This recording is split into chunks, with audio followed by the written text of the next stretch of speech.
अस्सलाम वालेकुम दोस्तों, मेरा नाम जाहिद हुसैन है और मैं आपको अपने YouTube channel learning with Zahid में खुशामदीद कहता हूँ। आज के हम माइक्रोसॉफ्ट वर्ड के लेसन में पढ़ेंगे कि टेबल को कैसे इंसर्ट किया जाता है और उसकी फॉर्मेटिंग कैसे होती है। माइक्रोसॉफ्ट वर्ड को ओपन कर लीजिए और उसके बाद इंसर्ट टेब पे क्लिक कर दीजिए। यहाँ पर टेबल का ऑप्शन है, टेबल पे क्लिक कर दीजिए। ये आपके कॉलम्स हैं और ये रोज, जितने कॉलम और जितने रोज चाहिए आप यहाँ से सिलेक्ट कर सकते हैं। फॉर एग्जांपल मुझे 5 कॉलम्स और 5 रोज चाहिए, तो मैंने अपने टेक्स्ट के अंदर मैंने अपने डॉक्यूमेंट्स के अंदर 5 कॉलम्स और 5 रोज ऐड कर लिए। जैसे टेबल इंसर्ट कर लेंगे आप, तो यहाँ पर एक टेबल टूल्स का ऑप्शन आ जाएगा जिसमें दो टेब्स होंगे, डिजाइन और लेआउट। टेबल की डिजाइन ये टेबल की डिजाइन के लिए है और ये टेबल के लेआउट के लिए है। ये है टेबल स्टाइल। यहाँ पर ये टेबल स्टाइल, ये प्री डिफाइंड टेबल स्टाइल है।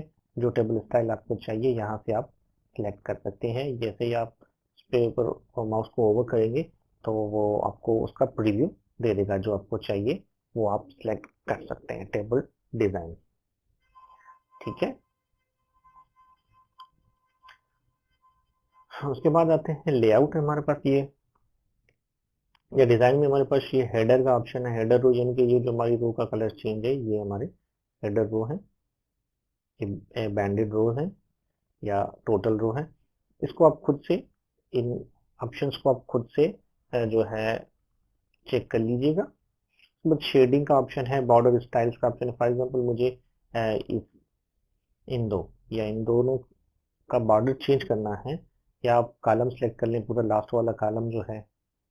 फॉर एग्जाम्पल मैं इस कॉलम को सिलेक्ट कर देता हूँ, तो ये लास्ट वाले कॉलम के बॉर्डर को मुझे चेंज करना है, तो मैं यहाँ पर बॉर्डर स्टाइल सेलेक्ट करूंगा। मुझे कौन सा स्टाइल चाहिए, फॉर एग्जाम्पल मुझे ये वाला स्टाइल चाहिए, या यहाँ से मैं उसकी स्टाइल सेलेक्ट कर देता हूँ कि मुझे ये वाला स्टाइल में बॉर्डर चाहिए और उसकी जो है कितने पॉइंट का बॉर्डर हो। फॉर एग्जांपल 1 पॉइंट का बॉर्डर हो। पेन का कलर कौन सा होना चाहिए, मुझे ये वाला या ये रेड कलर का चाहिए।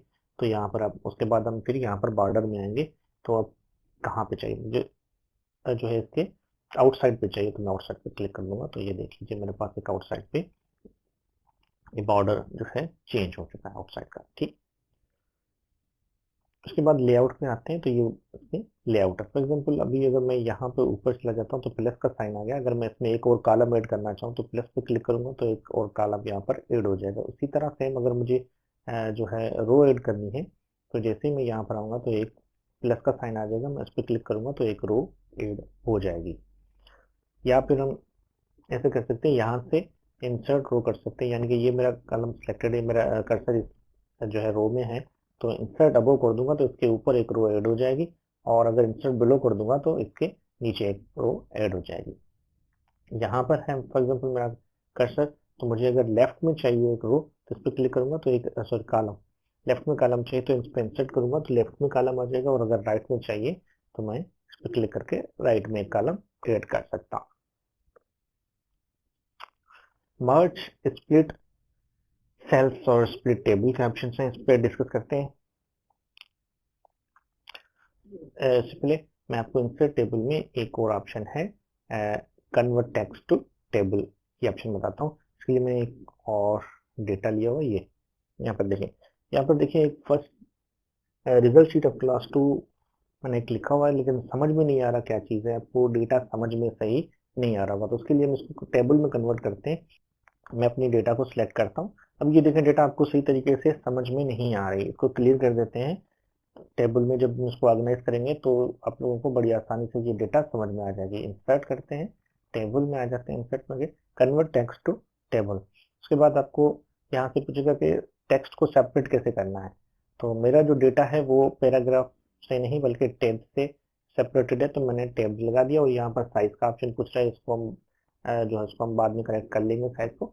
यहाँ पर देखें कॉलम्स उसने ऑटोमेटिकली सिलेक्ट कर लिए, कितने कॉलम है, कितनी रोज है, सब कुछ ठीक है। मैं ओके पे क्लिक करता हूँ। देखिए मेरा जो डेटा है अभी ऑर्गेनाइज हो गया, कुछ ना कुछ अभी समझ में, अब आप लोगों को समझ में आ रहा है। अभी यहाँ पे देखें, मैं ये 4 सेल्स है, तो मेरी ये हेडिंग है, तो मैं इसको क्या करता हूँ कि सेंटर में लाने के लिए मुझे इन चारों सेल्स को एक ही सेल बनाना पड़ेगा, यानी कि मर्ज करना पड़ेगा। उसके लिए मैं लेआउट में आता हूँ, तो मर्ज सेल, जैसे मैं मर्ज सेल पे क्लिक करूंगा देखें ये अभी एक ही सेल बन गया, ठीक है, एक बन गया।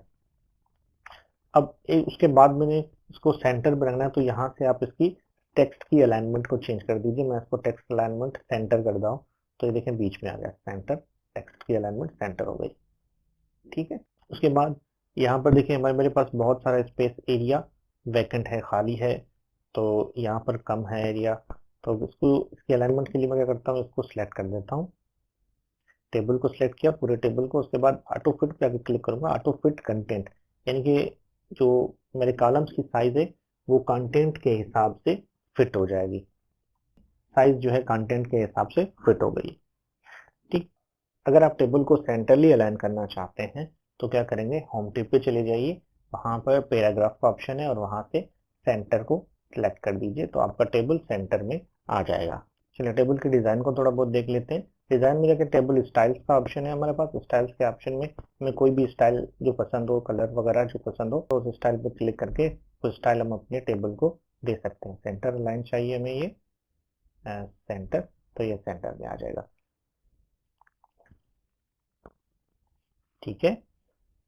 लेआउट में कोई और ऑप्शन, ये टेक्स्ट की डायरेक्शन का ऑप्शन है, फॉर एग्जाम्पल अपने टेक्स्ट की डायरेक्शन कैसे रखना चाह रहे हो, तो इस तरह से ये आप खुद से जो है चेक कर लीजिएगा। इसके अलावा डिस्ट्रीब्यूट रो, डिस्ट्रीब्यूट कॉलम के ऑप्शन से, फॉर एग्जाम्पल देखें मैं इसको नीचे लेकर आया, ठीक है। अगर आपको महसूस हो रहा है कि इसकी जो स्पेसिंग है वो कम है, तो डिस्ट्रीब्यूट रोज और डिस्ट्रीब्यूट कॉलम का ऑप्शन आपको यूज करके इसकी साइज को आप कम या छोटा कर सकते हैं। फॉर एग्जाम्पल मैंने इसकी साइज थोड़ी बढ़ा दी है, तो मैं टेबल को सिलेक्ट करके डिस्ट्रीब्यूट रोज पे क्लिक कर रहा हूँ, तो ये देखें रोज की जो साइज है वो डिस्ट्रीब्यूट हो गई। इसी तरह अगर आपको कॉलम की साइज में को बढ़ाना या कम करना है तो वो सेम इसी तरह आप कर सकते हो।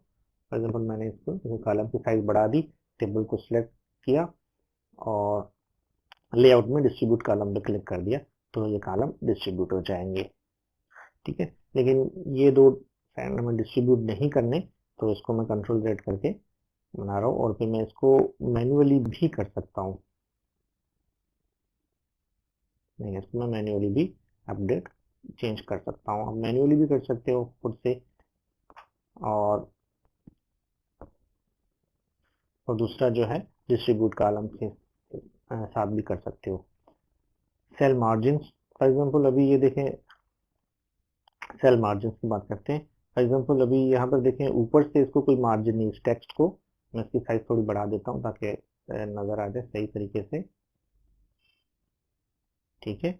अब ये देखें नीचे से तो थोड़ा स्पेस है राइट से लेफ्ट से, लेकिन ये ऊपर से इसको कोई स्पेस नहीं है, तो हम ये लेआउट में सेल मार्जिन पे आके आएंगे, तो ये देखें टॉप से इसको कोई मार्जिन नहीं मिला हुआ, राइट इसको बॉटम से कोई मार्जिन नहीं हुआ, लेफ्ट और राइट से इसको थोड़ा बहुत मार्जिन मिला हुआ। अगर हम इसको टॉप से मार्जिन दे देते हैं, फॉर एग्जाम्पल 0.05 का टॉप से मार्जिन देते हैं, 0.05 का बॉटम से मार्जिन देके ओके कर देते हैं, तो ये देखें यहाँ पर टॉप से इसको थोड़ा स्पेस मिल गया। तो उसके बाद मेरे पास फार्मूला का ऑप्शन है, फार्मूला का ऑप्शन मैं आपको समझाता हूँ। फार्मूला क्या होता है कि हम अपने जो है टेबल के अंदर फार्मूला भी यूज कर सकते हैं। फॉर एग्जाम्पल मैं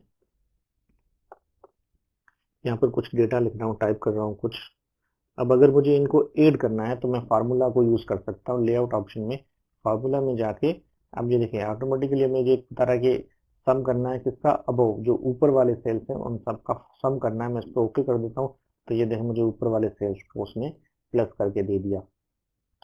अगर मुझे प्लस के बजाय डिवाइड या मल्टीप्लीकेशन करना है तो वो भी मैं कर सकता हूँ। फॉर एग्जाम्पल मुझे जो है फर्स्ट सेल से लास्ट वाले को माइनस करना है, तो मैं क्या करूंगा फॉर्मूले पे क्लिक करूंगा, ये भी मुझे सम दे रहा है, मुझे सम नहीं चाहिए, तो मुझे डेटा चेंज करनी है, तो मैं क्या करूंगा इसको डिलीट कर देता हूँ मैं फिलहाल। फिर मैं लिखता हूँ अभी जिस तरह एक्सेल में होता है ए बी का सेल के नाम होते हैं, यानी कि A1 A2 A3, उसी तरह अभी हमारे पास इस सेल का जो नाम आएगा यहाँ AB1 2 यानी कि B2, तो ये हमारा सेल है B2, मैं यहाँ पर टाइप करता हूँ B2 में से मुझे B4 माइनस करना है, B4 इस पर मैं ओके कर देता हूँ, तो मुझे रिजल्ट मिल जाएगा 2। यानी कि 56 में से 54 जाएंगे तो 2 बचेंगे। मैंने इसको B2 क्यों किया? 1B1 हमारा ये वाला सेल ऊपर वाला जो हेडिंग में आ रहा है, तो ये B2 है। तो B2 में से मैंने B4 को माइनस कर दिया तो मुझे रिजल्ट 2 मिल गया। इसी तरह से आप मल्टीप्लिकेशन और डिवीजन भी कर सकते हैं। इसके अलावा और भी फार्मूलेज हैं, वो भी आप यूज कर सकते हैं। लेकिन यहाँ से फार्मूला को यूज करने से बेहतर है कि आप अपने वर्ड डॉक्यूमेंट में एक एक्सेल की फाइल ऐड कर लो।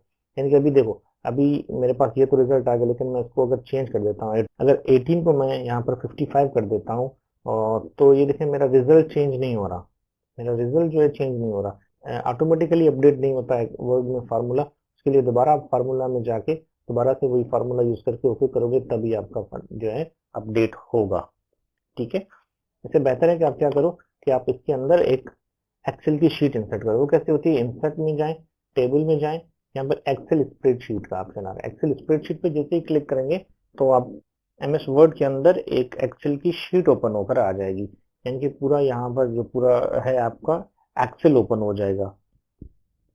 ये देखें, वर्ड के अंदर रहते हुए एक्सेल ओपन होगा। ये देखें वर्ड, और ये काम क्या हो रहा है? एक्सेल पे काम हो रहा है। ठीक है, फॉर एग्जाम्पल मैं यहाँ पर लिखता हूँ 25, 35, 100, 25, 55। बहरहाल ये डेटा लिख दिया।